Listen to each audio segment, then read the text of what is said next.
বর্তমানে আমি আছি কক্সবাজার সমুদ্র সৈকতে। এইদিকে যারাই ঘুরতে আসেন আপনারা সবাই বলেন যে কম প্রাইসের মধ্যে নাকি আপনারা ভালো মানের খাবার খুঁজে পান না। প্রাইস অনেক বেশি থাকে বাট খাবার কোয়ালিটি টোটালি বাজে থাকে। আর ওই ক্ষেত্রে আমরা আজকে দুপুরে 2 বেলা লাঞ্চ করেছি, হচ্ছে টোটাল কস্ট 810 টাকা। 810 টাকা করে হলে পার পারসন হচ্ছে মাত্র 405 টাকা করে। এখানে আমরা প্রন ফ্রাইড রাইস খেয়েছিলাম, চাইনিজ ভেজিটেবল খেয়েছিলাম, চিকেন ফ্রাইড খেয়েছিলাম। আর এগুলো কোত্থেকে খাইছিলাম চলুন দেখাই। Hello viewers, welcome viewers, hello here I am again as for Rahel bro. Guys বর্তমানে আমি আছি কক্সবাজারে, একেবারে সুগন্ধা বিচের যে রাস্তাটা আছে ওইটার ঠিক এখানে। সকাল থেকে কক্সবাজারে আইসা আমার প্রচণ্ড পরিমাণে ক্ষুধা লাগছে, বিকজ সকাল থেকে না অ্যাকচুয়ালি পৌঁছেছিলাম দুপুরবেলা, বাট আমি সকালে নাস্তাও করতে পারি নাই, দ্যাটস আমার প্রচণ্ড পরিমাণে ক্ষুধা লাগছে। আর সামহাও 2-1 থেকে আমি জিজ্ঞেস করার পরে জানতে পারলাম ওনাদের এখানে যে লবস্টার রেস্টুরেন্ট আছে এখানে আপনারা চাইলে বাংলা খাবারও খেতে পারবেন, থাই চাইনিজ ফুডও অ্যাভেলেবেল আছে, প্লাস হচ্ছে কি অনেক ধরনের বিরিয়ানি প্লাস ভুনা খিচুড়ি। লেটস সি যে ভিতরে অ্যাকচুয়ালি কী ধরনের আইটেমগুলো পাই। আর কক্সবাজারের আইটেমগুলো আমি যতদূর জানি অনেক বেশি এক্সপেন্সিভ হয়, কোয়ালিটি মানে ওইরকম আপ টু দ্য মার্ক হয় না। প্রথমত আপনারা একটু পরিবেশটা চাইলে দেখে নিতে পারেন। এখানে এসে আমরা যখন অর্ডারটা করতে নিয়েছিলাম মেনু থেকে, তখন আমি খেয়াল করলাম যে এখানে যে ভুনা খিচুড়িটা আছে বা এখানে মাটন বিরিয়ানি আছে এগুলো তারাই বলতেছিল এটা নাকি অনেক বেশি ভালো হবে না, চাইলে যেন আমি বাংলা খাবার অর্ডার করি বা এরকম থাই বা চাইনিজ ফুড অর্ডার করি। সো দ্যাটস ওয়াই আমরা একটা প্রন ফ্রাইড রাইস অর্ডার করেছি 300 টাকা দিয়ে 1:2, Chinese vegetable with mushroom order করেছি 220 টাকা দিয়ে, আর ফ্রাইড চিকেন অর্ডার করেছি 4 পিস 280 টাকা।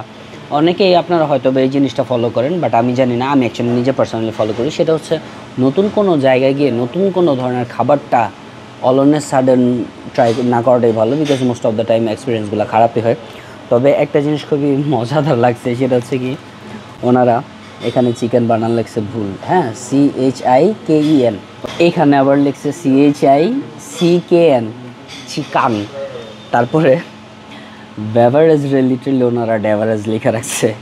সো আমার চোখে এরকম আরও অনেকগুলো ফল্ট পড়লো। তো যাই হোক, আমরা ফল্ট ধরতে আসি নাই, আমরা খাবার রিভিউ করতে আসছি, দেখি যে সারাদিন পরে খাবার টেস্টটা কতটা ভালো লাগে। তবে হ্যাঁ, রাইসের কোয়ালিটি কোয়ান্টিটি দুটোই আমার কাছে অর্থিত লাগতেছে। একেবারে গরম, ওয়াও, একেবারে দুয়া ওঠাও গরম গরম খাবার সারাদিন পরে খেতেছি। এগুলো হচ্ছে একেবারে লোকাল ফুড বলতে পারেন বা একেবারে রেগুলার আইটেম বলতে পারেন, যেগুলো আপনার যে কোনো রেস্টুরেন্টে গিয়ে যে কোনো শহরে বা গ্রামে গেলেও এই ধরনের ফুডগুলো অ্যাভেলেবেল পেয়ে যাবেন। বাট এরকম হয় না যে অনেক সময় আপনার নতুন একটা প্লেসে যখন খাবার খেতে যান আপনার চিকেনটা টোটালি ড্রাই পাবেন বা বাসি বা আগের দিনের চিকেন পাবেন। এটা মোটেও এরকম না, ভিতরটা একেবারে জুসি একটা চিকেন পেয়েছি আর একেবারে দোয়াটা গরম গরম। আমার কাছে চিকেনটা খাওয়া খুবই ভালো লাগছে। এটা অনেক বেশি স্পাইসি না, আই থিঙ্ক স্পাইসি হলে বেশি মজা লাগতো। উপরের লেয়ারটা একেবারে ক্রিস্পি আর একেবারে জুসি ফ্রেশ একটা চিকেন।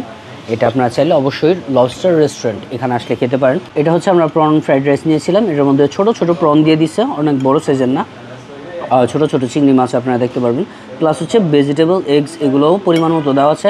আই থিঙ্ক টেস্টটা খুবই ভালো আর একেবারে ফ্রেশ। যতগুলো খাবার খেয়েছি এটার মধ্যে আপনার বেবিকর্ন পাবেন, এটার মধ্যে আপনার ক্যাপসিকাম পাবেন, অনেক পরিমাণে এগও পাবেন, প্লাস হচ্ছে গিয়ে মাশরুমও পাবেন। সো দ্যাটস ওয়াই আমার কাছে ওভারঅল খাবারগুলো ভালোই লাগছে। সো কক্সবাজারে আসছি, this is the first food I am having in Cox's Bazar. তো এক্সপিরিয়েন্সটা খুবই ভালো। আই ডোন্ট নো যে ক্ষুধা পেটে লাগতেছে কিনা এত বেশি ভালো, বাট ট্রুলি অ্যাকচুয়ালি খাবারগুলো যখন ফ্রেশ হয় তখন খাইলে কিন্তু এমনি অনেক বেশি ভালো লাগে।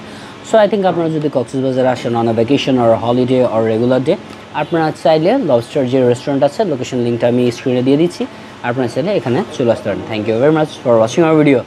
খুব ক্ষুধা লাগছে, তারা আল্লাহ হাফিজ।